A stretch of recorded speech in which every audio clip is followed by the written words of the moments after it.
अस्सलाम वालेकुम, कैसे हैं आप सब। उम्मीद है आप सब खैरियत से होंगे। मेरे चैनल को लाइक, सब्सक्राइब और शेयर करना ना भूलिएगा। बस आज ऐसे ही वीडियो बना रही हूँ आप लोगों के साथ। और आप लोगों की ईद कैसी गुज़री ज़रूर बताइएगा मुझे कमेंट करके। मेरी ईद कुछ ख़ास नहीं गुज़री, बस सही थी। मैं हर साल ईद पर यूएई से पाकिस्तान जाती हूँ और वहाँ पर ईद करती हूँ। इस बार कोविड-19 की वजह से हम पाकिस्तान नहीं जा सके हैं। हमने ईद यूएई में ही करी है। काफ़ी सालों बाद हमने यूएई में ईद करी है, तो हमें यहाँ मज़ा तो नहीं आया, लेकिन अल्हम्दुलिल्लाह सब कुछ यहाँ पर भी अच्छे से हो गया था। पाकिस्तान जैसा मज़ा तो नहीं यहाँ पर, लेकिन बस यहाँ गर्मी भी बहुत ज़्यादा होती है। पाकिस्तान की तरह मौसम भी नहीं होता। बहुत सारी चीज़ें मिस की, घर वालों को मिस करा, ईद मिस की, जानवरों की जो वो एक होता है, आपके घर के बाहर जानवर होते हैं और आना जाना लगा होता है, बहुत मज़ा आता है, वो सब मिस करा। लेकिन कोविड-19 की वजह से सबको एहतियात करनी थी, इसलिए हमने इस बार पाकिस्तान नहीं गए। अल्लाह जैसे ही वायरस ख़त्म होगा और फ़्लाइट्स नॉर्मल होंगी, हम बिना टेस्ट कराए आ जा सकेंगे, तो इंशाल्लाह हम ज़रूर पाकिस्तान जाएंगे और नेक्स्ट ईद हम वहाँ पर करेंगे अल्लाह के हुक्म से इंशाल्लाह। तो बस ये है कि अब मैं डिस्काउंट मार्केट गई थी, तो मैंने सोचा चलो आप लोगों के लिए वीडियो ही बना लूँ, पर हम बहुत लेट हो गए थे। हमें थोड़ा सा सामान लेना था। हम लोग लेट और भी इसलिए करके गए ताकि मार्केट में रश ना हो। वायरस की वजह से हम लोग थोड़ी एहतियात भी कर रहे हैं, कोई फ़ालतू हम लोग बाहर नहीं जाते हैं कुछ सामान लेने के लिए। तो लेट नाइट हम इसलिए गए, मार्केट बंद होने का टाइम था, बस उससे कुछ टाइम पहले ही हम गए ताकि ज़्यादा रश ना हो और हम अपनी शॉपिंग आराम से कर सकें जो हमें लेना है। तो इसलिए मैं थोड़ा जल्दी में वीडियो बना रही हूँ, इतना आप लोगों को शायद इसमें समझ ना आए। बस मुझे था आपको दिखाना कि मैंने कहाँ से सामान लिया है, तो बस मैंने उस डिस्काउंट मार्केट की आपको वीडियो शेयर की है। थोड़ा सा इनको गाड़ी का सामान लेना था, मुझे कुछ चीज़ें लेनी थी जो कि कुछ मिली यहाँ पर और कुछ नहीं मिली। वो इंशाल्लाह मैं आपको अभी आगे दिखाती हूँ कि मैंने क्या क्या बाय करा है यहाँ से। ये सारी जो है 10 दिरहम की चीज़ें हैं। 1 से लेके 10 दिरहम की यहाँ पे चीज़ें होती हैं, लेकिन ज़्यादातर चीज़ें 10 दिरहम की ही होती हैं। कोई 8, 7, 9 इस तरह भी होती हैं, बट ज़्यादातर जो चीज़ें होती हैं 10 दिरहम की ही होती हैं। ये 1 से लेके 10 तक की डिस्काउंट मार्केट है। यहाँ पर क्लॉथ्स भी थे काफ़ी सारे, बड़ों के भी बच्चों के भी, लेकिन हमें लेने तो नहीं थे, बस ऐसे ही हम घूम रहे थे क्योंकि रश नहीं था। बस थोड़ा सा देखा, मेरे हस्बैंड को शॉर्ट्स देखने थे कि शायद कोई शॉर्ट अच्छा मिल जाए यहाँ पर यहाँ पे हमें कुछ मिला नहीं। पहले हमने यहाँ से बाय करे थे, वो काफ़ी अच्छे थे, लेकिन इस बार हमें कुछ भी नहीं मिला, इसलिए हम यहाँ पे सिर्फ घूम फिर के अपना जो सामान लेना था वो लेके जल्दी से हम अपने घर वापस आ गए थे। मैंने जो शॉपिंग की थी वो मैं आपको दिखाती हूँ। यहाँ पर मुझे पहली बार चिली मिली का बॉक्स नज़र आया, जो मुझे बहुत दिल करा कि मैं ले लूँ, तो वो मैंने लिया। चिली मिली यहाँ पर जो है पाकिस्तानी शॉप्स पर तो ऐसी चीज़ें मिलती हैं जो पाकिस्तान की होती हैं, वरना हर मार्केट में हर जगह अवेलेबल नहीं होती हैं।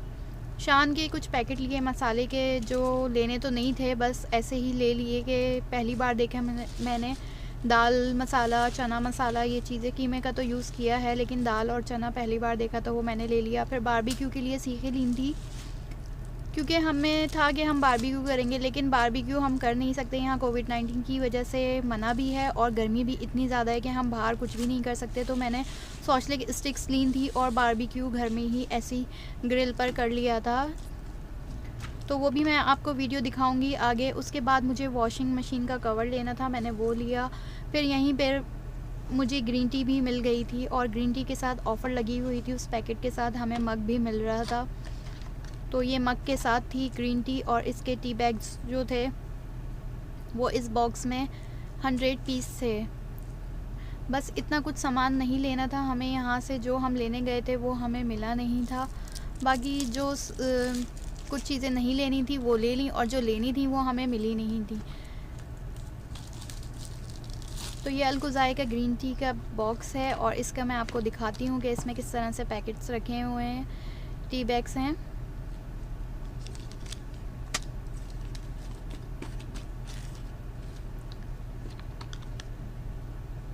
बस यही हमने शॉपिंग की थी और हमारे पास कुछ ऐसा नहीं था दिखाने के लिए आपको जो हमने लिया हो। हाँ, और मैंने आप से एक चीज़ तो दिखाना भूल ही गई, ये ग्लास भी लिए थे मैंने, क्योंकि मुझे ये अच्छे लगे, काफ़ी अच्छे थे और साइज़ भी इनका नॉर्मल था, बहुत छोटा और बहुत बड़ा नहीं था, तो ये काफ़ी नया सा डिज़ाइन लगा मुझे, तो ये मैंने बाय करे थे।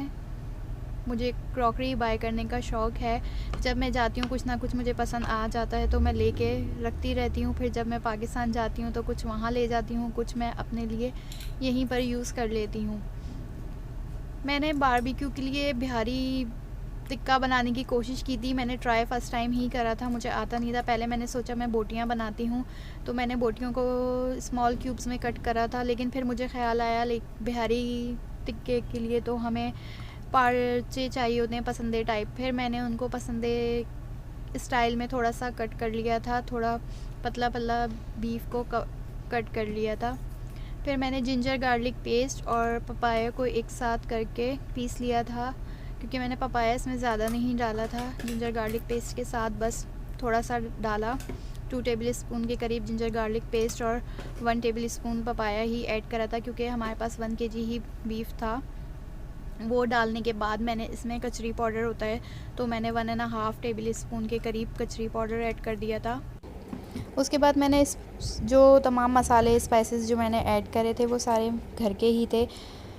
बिहारी बोटी या बिहारी कबाब का मेरे पास कोई मसाला नहीं था, लेकिन मेरे पास सीख कबाब का था, तो मैंने साथ इसमें सीख कबाब का भी मसाला ऐड करा था इसमें।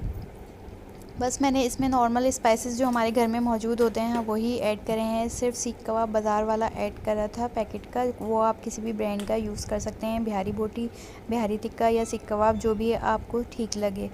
इसमें मैंने सॉल्ट ऐड किया था, रेड चिली पाउडर था, टर्मरिक थी और चिली फ्लेक्स डाले थे, धनिया पाउडर, ज़ीरा powder, black pepper, crush black pepper डाली थी और वाइट पेपर डाली थी, और बाकी जो गरम मसाला होता है घर में आपके मौजूद थोड़ा सा मैंने वो भी ऐड करा था, उससे भी एक अच्छा सा फ्लेवर आ जाता है। और सीख कबाब का जो पैकेट का मसाला था तकरीबन 1.5 टेबल स्पून मैंने वो भी ऐड करा था। और बाकी आप अपने हिसाब से भी मसाले डाल सकते हैं। आपको अगर स्पाइसेस ज़्यादा चाहिए तो आप इसमें ग्रीन चिली भी, जब आप लहसुन अदरक पीसते हैं तो उसके साथ ग्रीन चिली भी पीस सकते हैं, वो भी ऐड कर सकते हैं। वरना आप चिली फ्लेक्स या रेड चिली पाउडर ज़्यादा करके भी स्पाइसी कर सकते हैं इसको। बस मुझे ज़्यादा स्पाइसी नहीं रखना था, लेकिन बिल्कुल फीका भी नहीं खा सकते।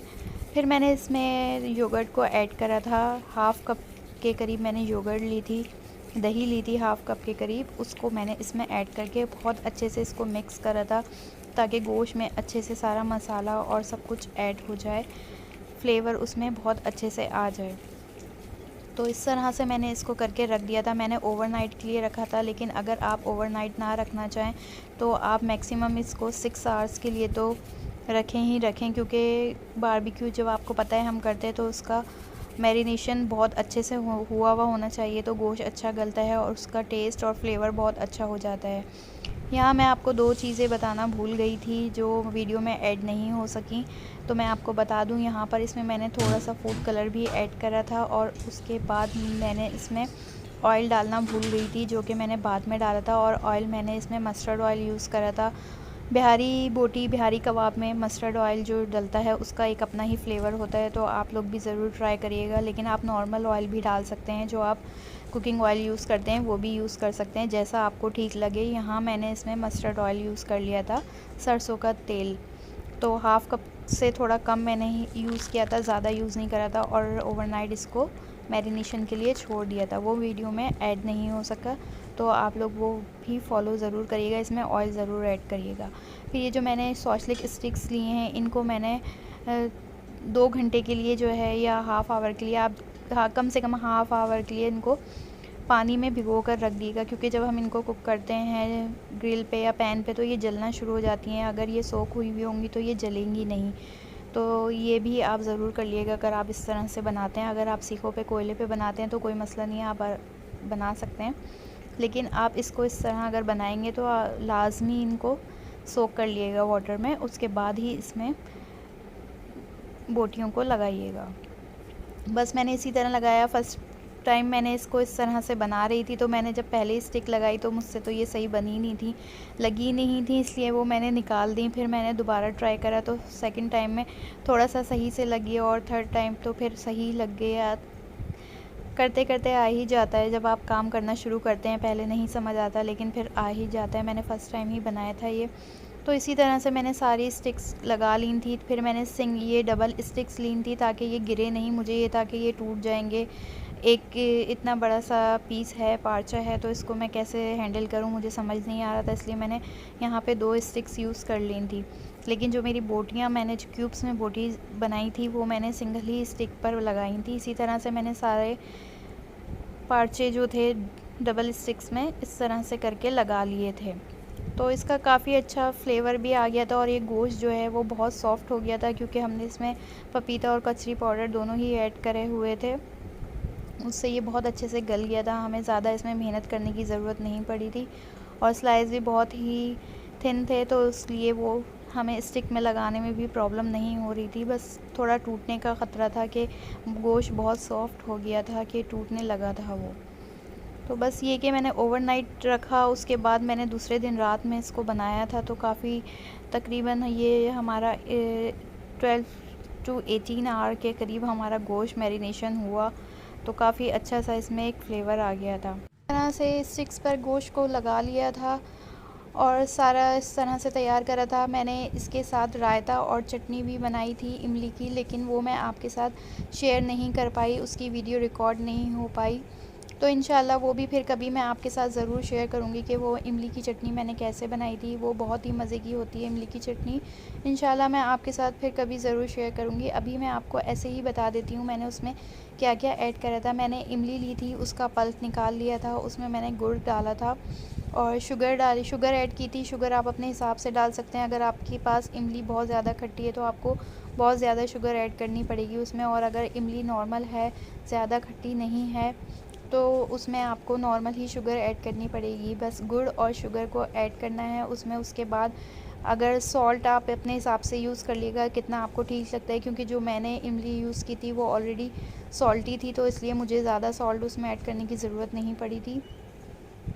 फिर उसमें मैंने ब्लैक पेपर क्रश करके डाली थी और ज़ीरा जो क्यूमन सीड होता है उसको मैंने थोड़ा सा हाथ से क्रश करके वो भी 1 टेबल स्पून के करीब डाला था उसमें, क्योंकि उसका फ्लेवर बहुत अच्छा आता है। गरम मसाले का पाउडर मैंने उसमें ऐड करा और रेड चिली पाउडर भी उसमें ऐड करा था और चाट मसाला, ये सारी चीज़ों को मैंने उसमें डालकर अच्छे से पकाया। जब इमली पक गई और वो शुगर जो हमने ऐड की थी वो डिज़ोल्व हो गई, गुड़ वगैरह ये सारी चीज़ें इसमें मिक्स हो गई अच्छे से, तो उसका चूल्हा बंद कर दिया था और ठंडा करके उसको खाएं।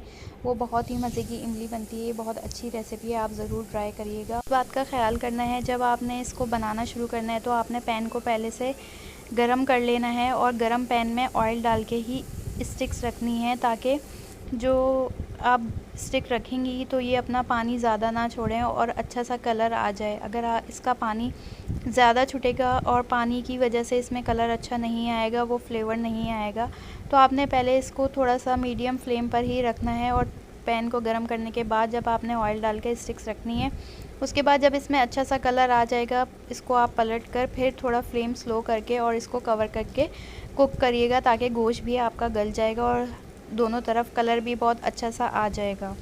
तो आप देख सकते हैं एक साइड से ये हो गई हैं, इनका कलर बहुत अच्छे से आ गया है।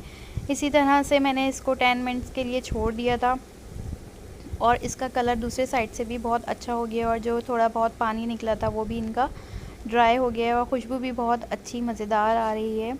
दूसरे साइड पे मैंने इस पर कोयला रखा है उसको गर्म करने के लिए, ताकि मैं इसमें कोयले का धुआं दे सकूं। आप अपने हिसाब से दिएगा धुआं, आपने 30 सेकेंड या 1 मिनट जितना आपको ठीक लगे आप उतने इसमें कोयले का धुआं दे सकते हैं, जितना आपको फ्लेवर चाहिए हो कोयले का। मैं ऑलरेडी इसमें सारे स्टिक को कुक करने से पहले मैं इसमें कोयले का दम दे चुकी थी, लेकिन ये मैं आपको दिखाने के लिए दे रही हूँ।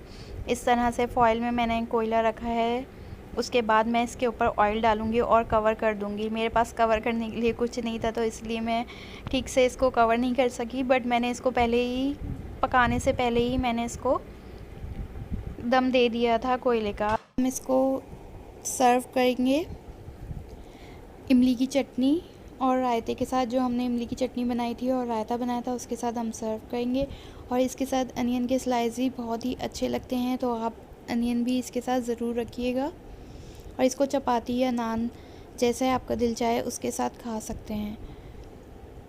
वीडियो को लाइक, सब्सक्राइब और शेयर करना ना भूलिएगा।